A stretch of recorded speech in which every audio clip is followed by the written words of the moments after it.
Bismillahirrahmanirrahim. Assalamualaikum warahmatullahi wabarakatuh. Alhamdulillah. Wassalatu wassalamu ala rasulillah wa ala alihi wa ashabihi wa man walah amma ba'd. Saudaraku yang dirahmati Allah subhanahu wa ta'ala. Puji syukur kehadirat Allah subhanahu wa ta'ala atas segala kenikmatan yang diberikan kepada kita semuanya. Alhamdulillah, kita berjumpa kembali di dalam berbagi faidah. Pada kesempatan yang mulia ini akan kita sampaikan surat Al-Ma'arij ayat yang ke-19 sampai 25. Saudaraku yang dirahmati Allah subhanahu wa ta'ala. Manusia adalah orang yang suka bersifat keluh kesah. Iya, contohnya ketika panas, dia nyebut, panas sekali. Ketika diberi hujan, dia pun juga menggerutu, waduh hujan terus sehingga terhalang kegiatannya.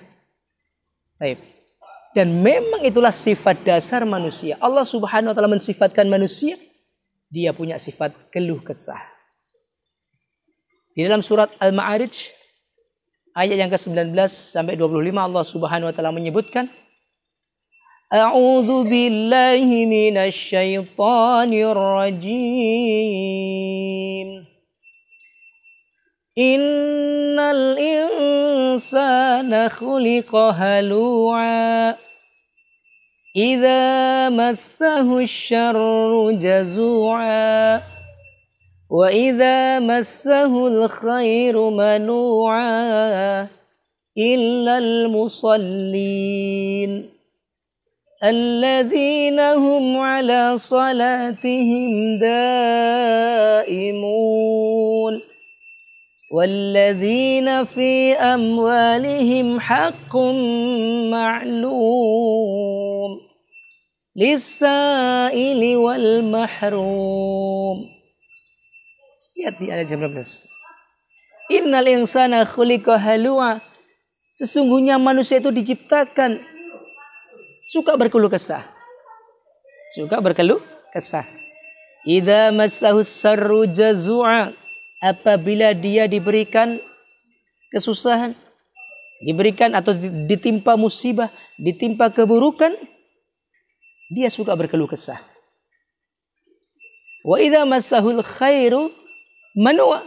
Akan tetapi apabila dia diberikan kebaikan, diberikan kesenangan, manua, dia menjadi orang yang kikir, pelit.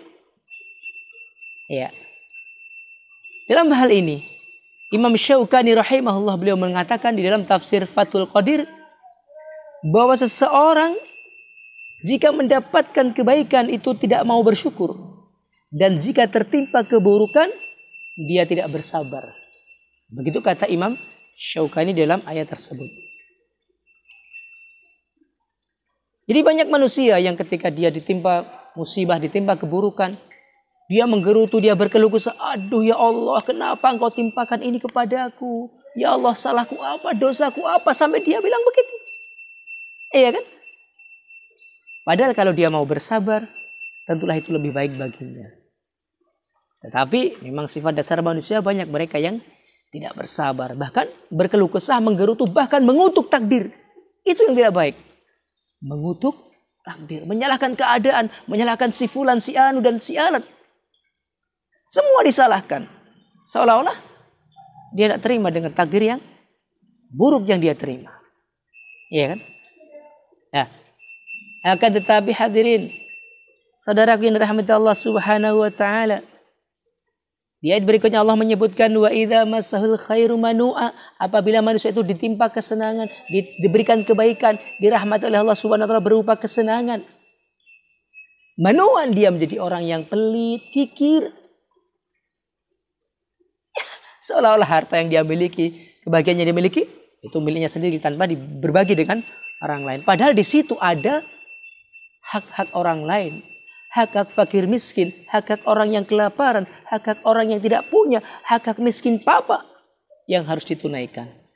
Tapi ketika dia diberikan kebaikan, harta melimpah, kekayaan, anak istri yang soleh, soleha, kemudian jabatan yang selalu naik, posisi yang menyenangkan di perusahaannya, dia kikir, dia pelit. Seolah-olah dia lupa terhadap zat yang memberikan kesenangan dan kebaikan tersebut. Maka apa kata Allah Subhanahu wa taala? Ada solusi bagi orang yang disifati dua kemungkinan tersebut. Sebab kita semuanya punya ya. Semua manusia itu punya sifat dasar, yaitu apa? Dia suka mengeluh dan dia kikir. Tetapi ada solusi dari Allah Subhanahu wa taala, illal musallin. Dia yang ke-22 disebutkan illal musallin, kecuali orang-orang yang salat. Siapa mereka orang yang salat? Alladzina hum ala salatihim daimun. Itu orang-orang yang teguh dalam salatnya, dia khusyuk dalam salatnya, dia konsentrasi dalam salatnya, dia bersungguh-sungguh dalam salatnya. Ya. Walladzina fi amwalihim hakun ma'lum. Dan dia menyadari dalam hartanya itu ada hak-haknya orang yang mesti dipenuhi. Ada haknya orang lain yang mesti dipenuhi. Ya. Lissaili wal mahrum, yaitu haknya orang miskin yang dia itu minta-minta, datang minta-minta. Wal mahrum, dan orang miskin yang dia tidak mau minta-minta. Sebab orang miskin itu ada dua ya. Dia miskin, dia minta-minta. Yang kedua dia miskin tapi dia tidak minta-minta. Ini yang lebih terhormat. Nah, namun orang yang punya harta tadi harusnya dia punya perhatian terhadap orang-orang tersebut. Jadi solusi dari Allah Subhanahu wa taala yaitu dengan salat. Kemudian dia menyadari hartanya itu ada haknya orang lain. Dalam hal ini Ibnu Katsir rahimahullah di dalam tafsirnya beliau menyebutkan dua perkara yang bisa menghilangkan sifat berkeluh kesah dan juga pelit tadi, kikir tadi, yaitu dengan salat dan zakat. Dengan salat seseorang bisa bersabar, menerima ketentuan dari Allah yang jelek, takdir yang buruk, dia bisa bersabar. Dengan zakat dia bisa menghilangkan sifat kikir. Karena apa? Dia mau berbagi dengan orang lain, dengan orang-orang yang kesusahan, dengan orang-orang yang sedih. Jadi Imam Ibnu Katsir rahimahullah mengatakan dua perkara yang bisa menghilangkan sifat bakhil dan sifat kikir tadi, yaitu salat dan zakat. Barakallahu fikum. Semoga saudaraku yang dirahmati Allah Subhanahu wa taala, kita termasuk orang-orang yang senantiasa dirahmati Allah Subhanahu wa taala, punya dua sifat, dua keutamaan tadi, yaitu apa? Orang yang gemar melakukan salat dan orang yang suka melakukan zakat. Dan mudah-mudahan kita dijadikan oleh Allah Subhanahu wa taala bisa menepis atau bisa meminimalisir dua sifat yang ada pada manusia, yaitu apa? Sifat suka keluh kesah dan sikap kikir. Maka dengan takdir Allah yang diberikan pada kita, apabila kita ditimpa kebaikan maka kita bersyukur, apabila kita ditimpa keburukan maka kita bersabar atas takdir Allah Subhanahu wa taala. Demikian saudara-saudari rahmat Allah Subhanahu wa taala, semoga ada manfaatnya bagi kita semuanya. Aku qouli hadza wa astaghfirullahi wa lakum. Subhanaka Allahumma bihamdik asyhadu an la ilaha illa anta astaghfiruka wa atubu ilaik. Wabillahi taufik. Assalamualaikum warahmatullahi wabarakatuh.